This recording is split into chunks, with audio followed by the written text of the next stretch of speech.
प्यार में ऐसन दगा दिल बारू कि जिया अब कैसे तू हर रहा से बिछड़ रहा दिके कि दूसरा से नहीं आया लगा ले बारू।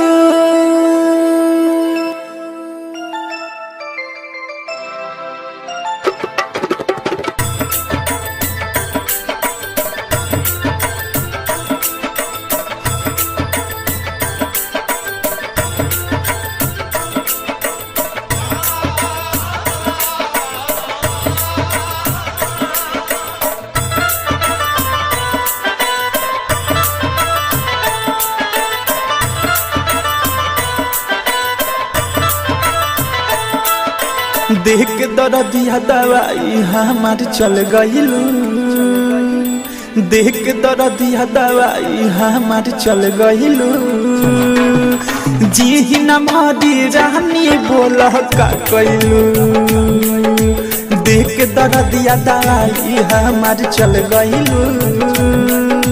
जी न मारी रानी बोल का कइलू। प्यार में वाद तू कैलू नाजुक मर दिल पर, प्यार में वाद तू कैलू नाजुक मर दिल पर। गहरे के हथवा जाके अब रानी धैलू, देख के दर्दिया दवाई हमार चल गइलू। जी न मारी रानी बोल का कैलू। वो तो अपना दर्द रो रो कर सुनाते रहे, हमारी तन्हाइयों से भी आँख चुराते रहे। हमें ही मिल गया खिताब ए बेवफा, क्योंकि हम हर दर्द मुस्कुरा कर छुपाते रहे। भूल न पाई तुहर सूरतिया दया भेलू, रतिया के सपना में चूरी तू खनका भेलू।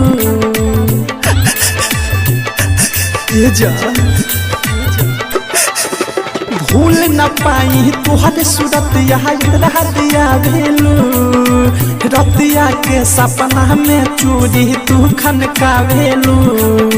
दिहल निशानी देख के हमार जियत तू हो खबू, पानी के बदले है आंसू बहा के पियत तू हो खबू। मुश्किल रहे तकदीरिया काहे खइलू, मुश्किल रहे तकदीरिया काहे खइलू। जी न मारी रानी बोल का कइलू, देख के दर्दिया दवाई हमार चल गइलू। जी न मारी रानी बोल का कइलू।